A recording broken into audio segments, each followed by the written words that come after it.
Imagine you are the most powerful person alive. You have more money than you could spend in 10 lifetimes. You have built buildings that will stand for centuries.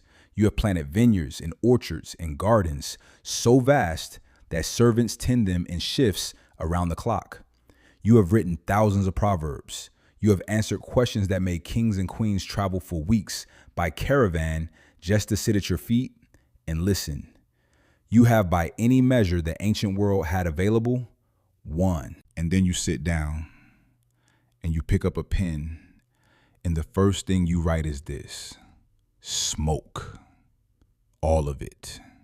Smoke. That is the most accurate translation of the opening line of the Book of Ecclesiastes. Not vanity, the way most Bibles render it, though vanity is what most people have been taught their whole lives. The Hebrew word is Hevel, and Hevel literally means breath, vapor. The thing that comes out of your mouth on a cold morning and disappears before you can reach for it. The thing that looks solid from a distance and dissolves the moment you try to touch it. The teacher, the man the book calls Qohelet, is not saying life is worthless. He is saying something far more unsettling. He is saying you cannot hold it. Whatever you are chasing, whatever you have built your life around, whatever you have spent your best years accumulating, it will pass through your fingers like smoke through an open hand. Not because it is bad, not because you chose wrong, because it is Hevel. Because that is the nature of everything that lives and breathes and grows and passes under the sun. This is not a book about depression. This is not a book about atheism. This is not a book about giving up on life and sitting down in the dark to wait for death. This is the most honest book about joy ever written. And for 2,000 years, almost everyone has been reading it wrong. There is one line buried in the 3rd chapter of this book. One sentence, 12 words in English, 5 in Hebrew. And once you understand what it actually means, you will not be able to read the rest of the Bible the same way. You will not be able to explain the ache you carry the same way. You will not be able to look at your own life, the good days and the empty ones, the same way. We will get to it, but not yet. First, we need to understand who wrote this, what he was doing, and why the wisest man in the ancient world sat down one day after all the wealth, all the power, all the wisdom the world could give a single human being, and began to write about smoke. The book opens with a name, or rather a title: Qohelet, son of David, king in Jerusalem. The Hebrew word Qohelet comes from the verb kahal, to gather, to assemble. It is the name of a role, not a person. The gatherer, the one who calls people together to listen. Greek translators would later render it Ecclesiastes, which is where the English title comes from, Ecclesiastes, the assembler. Most Jewish and Christian tradition has identified Qohelet with Solomon, the son of David, who ruled Israel at the height of its power, who built the temple in Jerusalem, who accumulated wealth so extraordinary that the Bible says silver became as common in Jerusalem as stones. The man who wrote the book of Proverbs, the man whose wisdom was so remarkable that the Queen of Sheba traveled from the far south nearly 1,500 miles, by some estimates weeks by caravan, through desert and mountain pass, just to test him with hard questions. She ran out of questions before he ran out of answers. This is the man who sits down to write Ecclesiastes, and the first thing he tells you is that he has run an experiment. A deliberate, systematic, exhaustive experiment on the question every human being eventually finds themselves asking at 2 a.m, staring at a ceiling, wondering what any of this is actually for. He begins with wisdom. He pursued wisdom more than any king before him. He gave his heart to understand everything that happens under the sun. That phrase, under the sun, appears more than 25 times in Ecclesiastes, and it matters. It means life as we experience it in the material world. life without an eternal vantage point, life as it looks from the ground. And here is what he found when he looked from the ground at the pursuit of wisdom. More knowledge brings more grief. The more clearly you see, the more clearly you see what you cannot fix. He calls this Hevel, smoke. So he tries something else. He turns to pleasure. He allows himself wine. He builds houses not one, but many. He plants vineyards. He makes gardens and parks and fills them with fruit trees of every kind. He brings in water with aqueducts carved from stone. He acquires servants, herds, flocks, more than anyone before him in Jerusalem. He gathers silver and gold, the treasure of kings and of provinces. He brings in singers, musicians, everything that gives the senses something to rest on. He takes whatever his eyes desire. He denies himself nothing. And then he steps back and looks at all of it. His hands had done great things, greater than anyone before him in Jerusalem. And then he looked at everything his hands had made and everything he had worked so hard to achieve. And it was smoke, a chasing after wind. There was nothing gained under the sun. Stay with me, because this is exactly where most people stop reading and precisely where they should start. Qohelet is not saying the wine was bad. He is not saying the gardens were ugly or the music was noise. He is not a man who tried happiness and found it tasteless. He is a man who tried to make happiness permanent and discovered that you cannot. The wine is real. The garden is beautiful. The music moves something in your chest that you cannot name. But the moment you try to grab it, the moment you try to build your identity on it, demand that it answer the question, what is this all for? It turns to smoke in your hands. This is the difference between enjoying a thing and worshiping it. Qohelet tried to worship everything available to him: wisdom, pleasure, achievement, legacy, and every single one of them collapsed under the weight of what he was asking it to carry. He tries one final thing. He looks at his work, all the building, all the planting, all the accumulating, and asks, who will inherit this when I am gone? Who will receive everything I have spent my life creating? And he does not know the answer. It might be a wise man. It might be a fool. He has no control over it. The work of his hands will outlast him, and a stranger will decide what to do with it. This is the passage that breaks people when they sit with it long enough. Because every person who has ever built something, a business, a family, a reputation, a savings account that cost them years of sleep, has felt this. You can feel the ground shift beneath the thing you are standing on, and Qohelet names it. He does not look away from it. He says, yes, that fear you feel at 3 a.m. is real. You cannot hold your legacy in your hands. You cannot guarantee what you built will be honored. Under the sun, everything is Hevel. And then here is what most people miss. He pivots. He does not end in despair. He ends in a declaration. In the 5th chapter, he says this: there is something I have seen to be good and fitting to eat and drink and find satisfaction in all your labor under the sun, in the few days of life God has given you. For this is your lot, not more than your lot, not a legacy that outlasts you, not a monument with your name on it. Your lot, today, this meal, this work, this ordinary moment that will never come again. This is not a man lowering his expectations because he failed. This is a man who ran the full experiment, who had access to everything the world could offer any human being, and came out the other side with something precise and true and almost unbearably freeing. The good life is not the life where you finally accumulate enough to feel secure. The good life is the life where you receive what is given, enjoy it for what it is, and do not demand that it be more than it is. Qohelet is not a pessimist, he is a surgeon. and he is cutting away everything false so that you can finally see what is real. So let's pause here and name what we have found so far. Hevel does not mean meaningless. It means ungraspable. It means the thing that passes through your fingers before you can close your fist around it.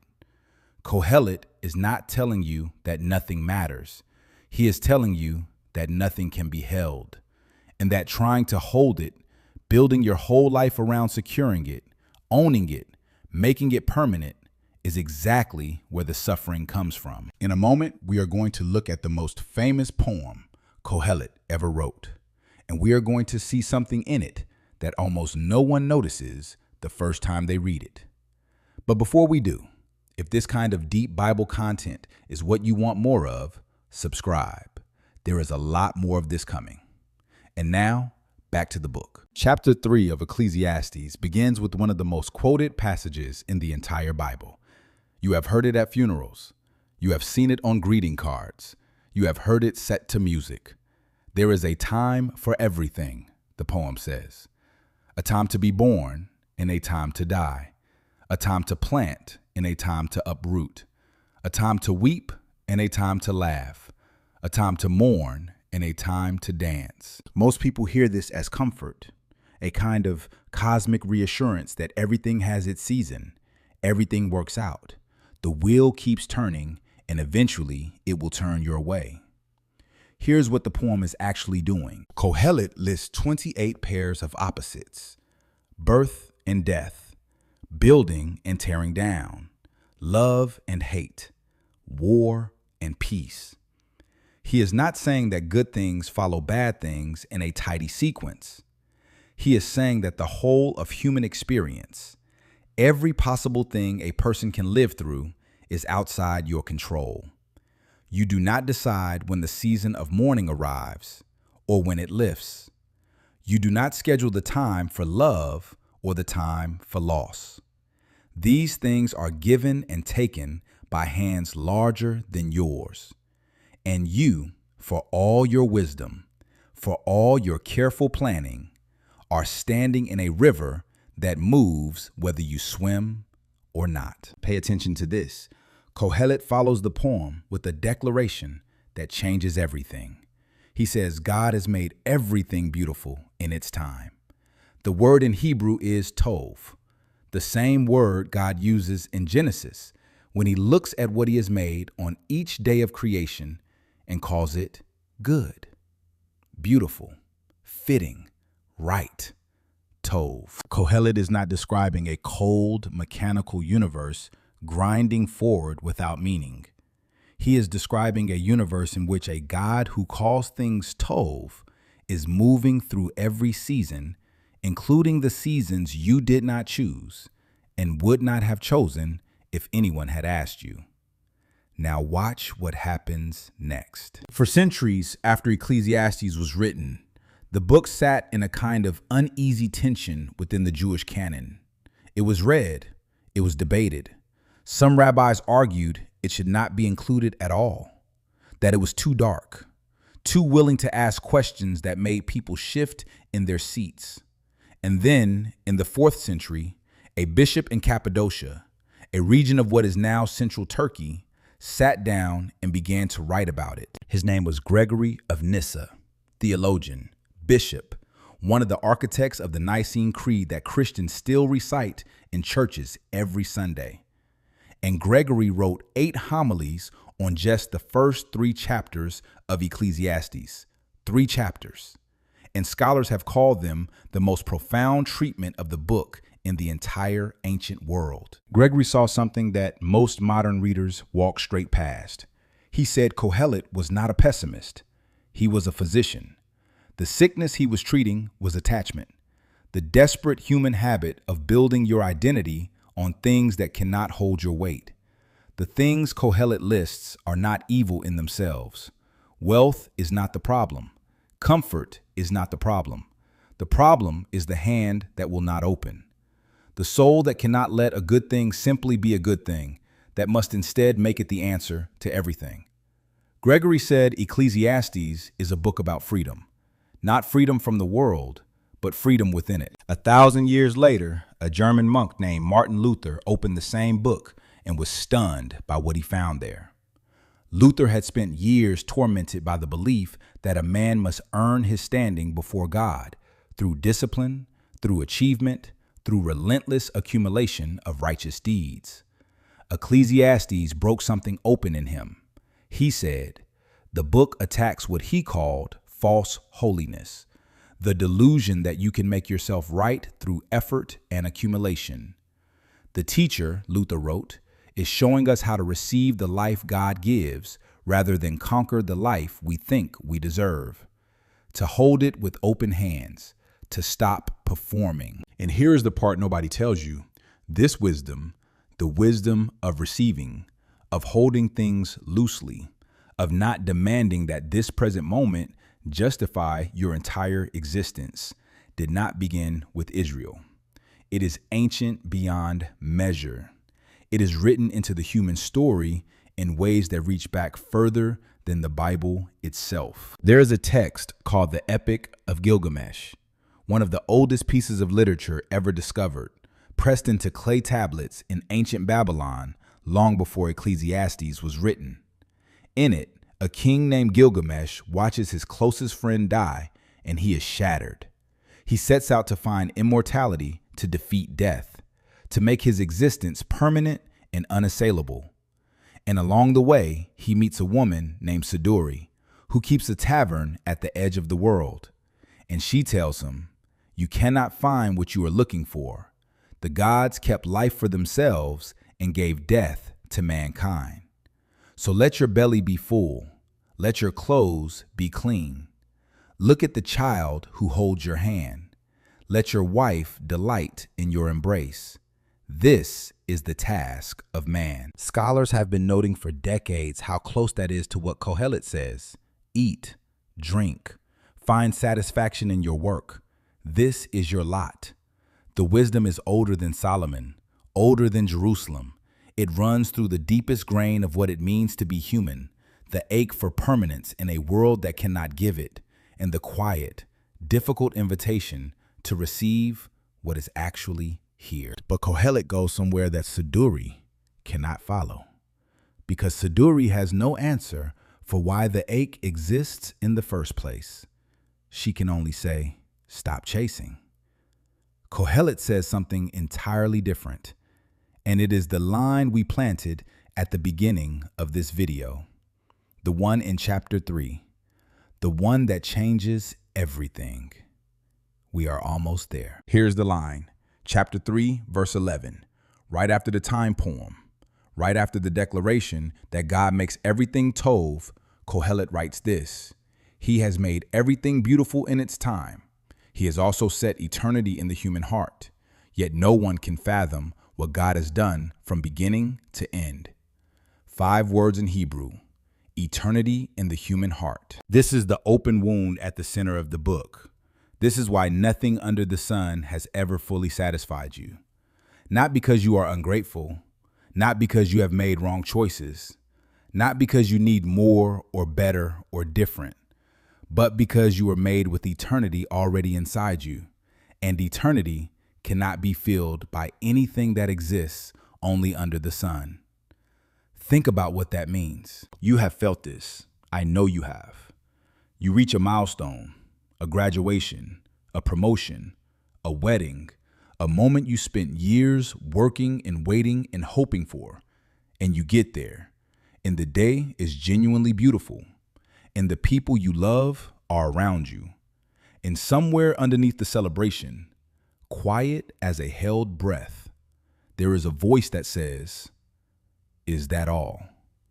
Not ingratitude, not depression, something deeper and stranger than both. A homesickness for a place you have never been. An ache that the best days of your life somehow make sharper, not duller. You would think that finally getting what you wanted would silence it. It never does. And for most of your life, no one has been able to tell you exactly why. Qohelet tells you why. God set eternity in your heart. You are not built to be fully satisfied by the temporary. You were built for something that does not pass through your fingers like smoke. And because that thing, that eternal thing, is not yet available to you under the sun, every good thing you reach for will be Hevel. Not worthless, not evil, just not enough. Never quite enough. Because you are trying to fill an infinite space with finite things. This is not a counsel of despair. This is the most clarifying sentence in the wisdom literature of the ancient world. Because once you understand why the ache exists, once you stop diagnosing yourself as broken or impossible to please, you can finally receive the good things for what they actually are: temporary gifts from an eternal God. Hevel, that points beyond itself. Smoke that rises towards something you cannot yet see, but were made to reach.